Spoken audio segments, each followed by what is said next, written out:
Seuls les émigrants voyageant en troisième classe allaient à Ellis Island. Les émigrants de première et deuxième classe débarquaient directement à New York. Ils ne voyaient jamais Ellis Island. Si vous étiez en troisième classe, sur le pont, comme ça se faisait avant la Première Guerre mondiale, vous étiez consigné à Ellis Island pour un examen légal et médical complet.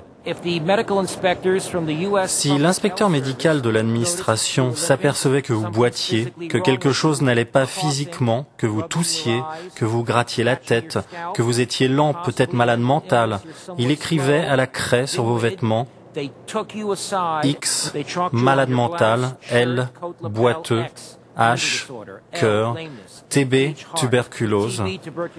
On vous prenait à part et on vous enfermait dans des cages où des médecins du service public vous examinaient complètement. Si ça nécessitait un traitement prolongé, vous étiez envoyé dans le bâtiment de détention médicale ou isolé dans le pavillon des maladies contagieuses. Si vous guérissiez, si vous étiez relâché, vous pouviez rentrer aux États-Unis. Si votre maladie s'avérait incurable, vous restiez isolé jusqu'à ce qu'un bateau reparte vers votre pays d'origine.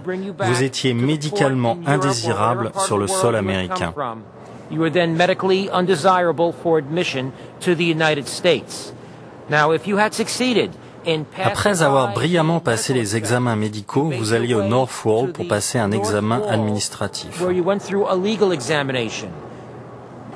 Ils vous posaient 34 questions par l'intermédiaire de traducteurs. Nom, âge, profession, nationalité, où vous voulez aller, si vous avez de l'argent, combien, faites voir, voyagez-vous seul, êtes-vous polygame, anarchiste, êtes-vous jamais allé en prison?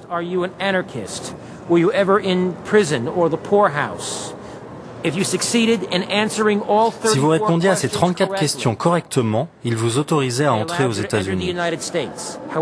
Cependant, si vous faisiez une erreur, si vous répondiez à une question d'une façon qu'ils n'aimaient pas, on vous marquait SI, enquête spéciale, et vous étiez détenu au pavillon administratif. Puis vous alliez expliquer votre mauvaise réponse au département des enquêtes de la Cour spécialisée dans l'immigration.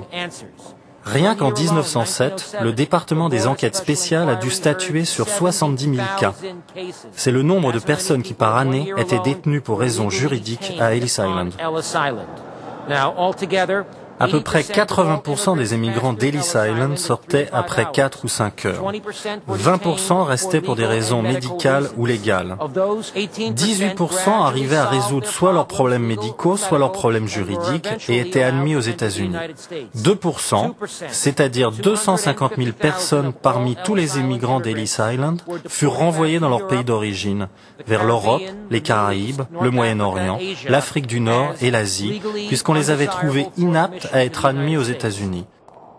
Les anarchistes Alexander Berkman et Emma Goldman étaient parmi les 247 radicaux nés à l'étranger qui furent détenus sans jugement et déportés depuis Ellis Island pendant la répression anticommuniste en 1919.